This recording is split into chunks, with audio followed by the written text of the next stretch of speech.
नमस्कार साथियों, मेरा नाम अबुल कलाम, यूट्यूब चैनल में स्वागत है। मैं आपको बताऊंगी प्रमोटेड क्या है। प्रमोटेड अगर आपके सब्जेक्ट में लग जाने पर या सभी पेपर में लग गया तो आप क्या करेंगे, स्टेप बाय स्टेप इस वीडियो में बताऊंगा। अगर मेरे चैनल पर नए चैनल को तो सब्सक्राइब नहीं किया, चैनल को सब्सक्राइब कर बेल आइकन को प्रेस कर दे ताकि जो भी चैनल पर यूजफुल वीडियोस अपलोड होगी इसकी सूचना से सबसे पहले आपको मिलेगी। चलते हैं वीडियो को शुरू करते हैं। जैसे कि स्क्रीन पर देख पा रहे ये रिजल्ट है। आपको किसी का भी हो सकता है फर्स्ट सेमेस्टर, सेकेंड सेमेस्टर या कुछ का भी। प्रमोटेड शब्द क्या होता है, प्रमोटेड मीनिंग क्या होता है, अब प्रमोटेड अगर लग जाने पर आप क्या करेंगे, आपको क्या करना होगा, इसके बारे में हम डिटेल से बताएंगे। तो वीडियो को कंप्लीट वॉच कीजिएगा, तब जाके आपको पूरी जानकारी मिलेगी। जैसे कि यहाँ पर दिखा रहे हैं हम 4 सब्जेक्ट का एग्ज़ाम था, जिसमें यहाँ पर है प्रैक्टिकल का नंबर टोटल और इतना ऑब्टेन हुआ है। जैसे असाइनमेंट यहाँ, जैसे कि असाइनमेंट यहाँ लिखा हुआ है, ऊपर में लिखा हुआ ही रहेगा, आपको प्रैक्टिकल लगेगा रहेगा, असाइनमेंट है तो असाइनमेंट।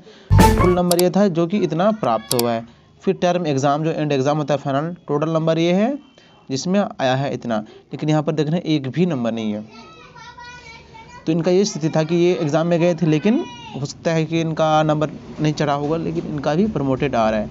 हो सकता है कि आपका सब पेपर में प्रमोटेड है, तो आप क्या करेंगे।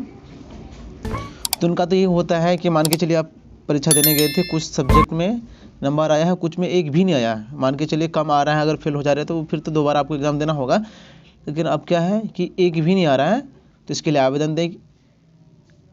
रही बात कि जीरो भी अगर आ रहा है, या फिर मान के चलिए तो आपको पास करने के लिए हम मिनिमम कितना चाहिए, यहाँ पे मिनिमम रिक्वायरमेंट जो है कितना नंबर चाहिए, 33%। तो उसके हिसाब से अगर 24 नंबर भी आपका आता है तो आप पास कहलाएंगे। सपोज़ आपका क्या हुआ है कि एग्ज़ाम नहीं हुआ कोविड के कारण, सभी एग्ज़ाम को कैंसिल करके प्रमोटेड लिखा आ रहा है। तो यहाँ पर इसका दिखा रहा है क्या, 2 पेपर में प्रमोटेड दिखा रहा है। तो प्रमोटेड मीन्स होता है प्रोन्नति, मतलब प्रमोशन। इसका मतलब ये हुआ कि मान के चलिए अगर आपका फर्स्ट सेमेस्टर का प्रमोटेड हुआ तो सेकेंड सेमेस्टर में एग्ज़ाम देने के लिए एलिजिबल हैं आपका, सभी सब्जेक्ट में अगर प्रमोटेड हुआ है तो। अब जैसे ही सेकेंड में देंगे आप, तो उसी आधार पर आपका जो फर्स्ट वाला जो प्रमोटेड हुआ नंबर दिया जाएगा। मतलब देखेगा ना कि जो जिसका एग्ज़ाम हुआ कितना नंबर लाए हैं, उसी आधार पे आपको वो नंबर मिलेगा। लेकिन है कि आप परीक्षा दिए हैं, किसी में प्रमोटेड दिखा रहा है, किसी में नंबर आया है, तो इसका भी मतलब यही है कि इसमें भी प्रोन्नति कर दिया। मतलब कि फर्स्ट ईयर में अगर आपको प्रमोटेड दिखा रहा है तो सेकेंड ईयर का फॉर्म फिलअप भी कर पाएंगे, एग्ज़ाम भी दे पाएंगे। लेकिन जो प्रमोटेड सब्जेक्ट है आपका, तो फर्स्ट ईयर की मान के चलिए आप बीए करते हैं हिस्ट्री से, तो बीए हिस्ट्री की जिस यूनिवर्सिटी में आपको प्रमोटेड लगा है, बीए हिस्ट्री की अगर फर्स्ट ईयर की जब भी एग्ज़ाम होगी तो उससे पहले आप स्टडी सेंटर या कॉलेज जाके पता कर लेंगे, फॉर्म भर के उस सब्जेक्ट का, मतलब जिस सब्जेक्ट में आपका प्रमोटेड हुआ है स्पेशल, तो उस सब्जेक्ट को आपको एग्ज़ाम देना है, तब जाके आपको प्रमोटेड क्लियर होगा। जिनका एग्ज़ाम देने के बाद प्रमोटेड लगा है, और जिनका है कि एग्ज़ाम दिए ही नहीं, सबका सभी स्टूडेंट का प्रमोटेड हुआ है, तो उसको तो देने की ज़रूरत है ही नहीं, इसलिए कि एग्ज़ाम नहीं हुआ किसी वजह से, सेकंड वाला एग्ज़ाम होगा तो उसके आधार पे आपको नंबर मिलेगा। हो सकता है कि सेकंड वाला भी फर्स्ट हो गया, सेकंड नहीं हो पाया, थर्ड होगा, तो थर्ड में प्रमोटेड लिखा है, मतलब थर्ड का एग्ज़ाम होगा आपका, फिर थर्ड का जो भी नंबर आएगा उसके आधार पे आपको, मतलब प्रमोटेड वाले में नंबर दिखेगा। अभी ऐसा आपको दिखता होगा जैसे कि इग्नू या अदर यूनिवर्सिटी के भी स्टूडेंट हैं कि असाइनमेंट का नंबर दिख रहा है, लेकिन बाकी सब्जेक्ट का एक भी नंबर नहीं है, अप्रमोटेड दिखा रहा है। तो कुछ तो नंबर आना चाहिए ना उसमें।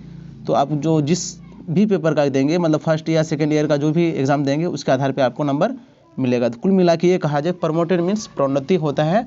आप अगर परीक्षा दी है, किसी सब्जेक्ट में प्रमोटेड लग गया है, अगर एक भी नंबर नहीं है तो आप एप्लीकेशन दे दें। अगर नहीं, एप्लीकेशन के साथ भी, एप्लीकेशन देने के बावजूद भी अगर आपका सोल्यूशन नहीं होता है तो फिर दोबारा आपको एग्ज़ाम देना पड़ेगा। तो एग्ज़ाम कब देंगे, जब उस सब्जेक्ट का, मान के चलिए आपको बोल भी चुके हैं बीए हिस्ट्री का एग्ज़ाम हो रहा है फर्स्ट ईयर का, तो पहले कांटेक्ट कर लेना है आपको, ताकि वो बताएंगे कि कब एग्ज़ाम का फॉर्म फिलअप करना है। फॉर्म फिलअप करेंगे जिस दिन जो सब्जेक्ट में आपका प्रमोटेड लगा है वो आपको पेपर को देना है। जैसे कि यहाँ पे 2 पेपर, जैसे 2 और 4th में एक भी नंबर नहीं है, ये भले एग्ज़ाम में गए थे लेकिन एक भी नंबर नहीं था। अगर सोल्यूशन इनका हो जाता है तो ठीक, नहीं तो क्या करना पड़ेगा, इनको फॉर्म फिलअप करना पड़ेगा एग्ज़ाम से पहले। मतलब फॉर्म फिलअप का ऑप्शन आता है, मतलब टाइम आता है, फॉर्म फिलअप करने के बाद जब भी एग्ज़ाम होगा, क्योंकि फर्स्ट तो इनका आया ही है तो फर्स्ट देने की ज़रूरत है नहीं, तो दोनों का फॉर्म फिल करेंगे और इनको एग्ज़ाम देना होगा, तब जाके क्लियर होगा रिजल्ट। तो प्रमोटेड मीन्स नेक्स्ट वाला देने के लिए आप एलिजिबल हैं। अगर पूरा प्रमोटेड लगा है तो जो भी नेक्स्ट एग्ज़ाम देंगे उसके आधार पे आपको जिसमें प्रमोटेड लगा है सभी पेपर में उनका नंबर दिया जाएगा। तो ये थी जानकारी, मैं सर्च करके आपको बताया हूँ। तो उसमें अगर कोई भी दिक्कत होता है आपको एप्लीकेशन लिखने में, कि अब हो सकता है कि आप एग्ज़ाम देने गए हैं लेकिन आपको अब्सेंट कर दिया गया है, तो आप क्या करेंगे, कैसे आवेदन लिखेंगे, कमेंट करें। अगर होगा एलिजिबल, मतलब लगेगा हमको कि वीडियो बनाना चाहिए, अगर अधिक लोग करते हैं या फिर मैं कमेंट में ही बताने का प्रयास करूँगा तो फिर वीडियो बनेगा। तो वीडियो को लास्ट तक देखने के लिए तहे दिल से शुक्रिया।